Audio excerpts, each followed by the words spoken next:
We're in the... So what would you call this? The kind of... The hallway. The hallway, yeah, yes, that's hallway. the common word for it. I like passage, Yeah. the passageway. We're in the passageway. Yeah. And you've got sort of two other sort of posters in here, like this one in particular called Our World. Do you want to talk a bit about that one? Yeah.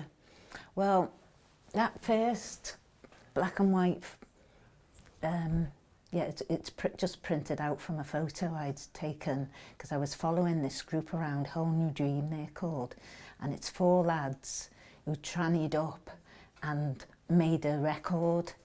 The first, and it came to number 450 or something like that in the charts. They were made up anyway. When you say trannied up, you mean dragged up? Yeah, dragged up. Right. Okay. Yeah, yeah.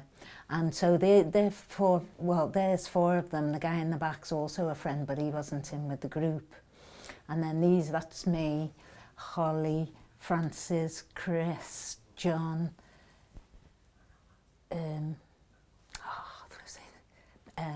Brian, Brian King. Now they're just posters, they're just photographs I've had, or flyers and all that.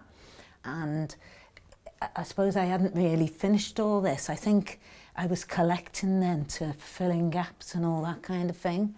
So that's when I put all them up. And that writing underneath the Whole New Dream people. Whole New Dream was part of a collective singing group called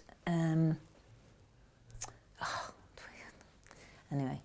You'll remember. Yeah, I'll remember in a minute. Yeah, 8 Productions was the collective group name, and these are the 4 lads. They were called Whole New Dream. There's 5 people in this picture, though. Well, the guy at the back is a friend who always managed to get himself in the photo. That was just a photograph I was taking anyway. Oh, and you took he's... this? Yeah, and I just printed it on ordinary writing paper, like. But, you know, that writing at the bottom, Our World, Common Queer Nigger Bitches. This is when it was, you know, on the street, it was totally homophobic and racist and all that. And one thing, the gays especially, and the black community done it, of people, they took the power of the word itself, so they'd go, yeah, I am a nigger, yeah, I am queer. And that was how we disempowered people who'd call us names or whatever and all that. So I had that there, and, you know, I was really aware of getting other sort of photos and cutouts from papers just to keep all that area queer kind of thing. I just like the idea of seeing all them images which, you know, we got bullied about because of the way we looked or how we dressed, or, you know, even bottom line, who we loved. So yeah, it's quite important, that sort of wall. Yeah. And I mean you've got all this like really amazing stuff, but a lot of it, I mean, that's quite an intense thing to have on your wall every day. Do you know, when you look at that? The top one? Yeah, do you not feel, I mean, how do you feel about it? Do you think, oh, it doesn't bother me, or do you still feel bothered by these? I feel really content and don't worry. I feel really content and relaxed and all like that, because I do when I see it every day, and I'll look at it even subconsciously without even realising I'm looking at it. And it's like they're looking down at me as well, and they've been good friends. I've known these lads since they were young teenagers, and they're in the 40s and that now.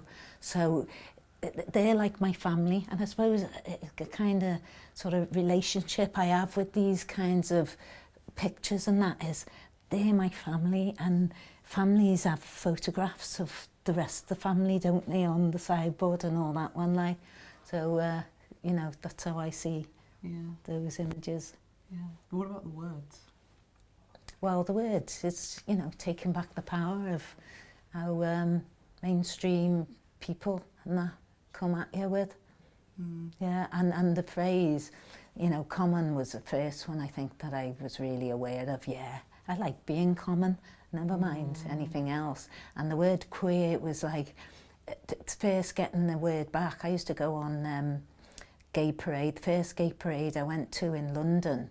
Well, the very first one I went to was in the 70s, and it was in, what's that, Hyde Park, Hyde Park corner, and there was this man literally, you know that they say standing on a soapbox. It was like a crate of something or other, and he's standing on it and he's talking about being gay, and there's maybe about 20, 30 people in the group. I was there as well, and I was quite impressed because you never heard anyone talking, you know, in the street about themselves and being gay, because you'd get battered or something.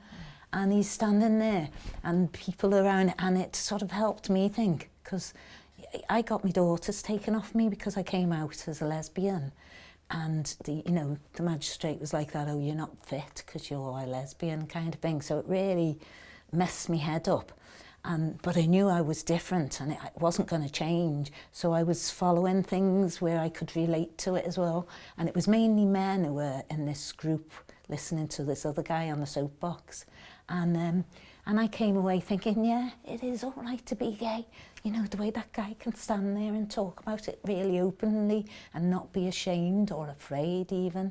So it sort of really upped me in that. So, you know, it's quite important, that little section there. Really, and I think Batman and Robin were in a fair, you know. Yeah, it's really, I mean, look at that boss. Yeah, look how Robin's looking at him, eh?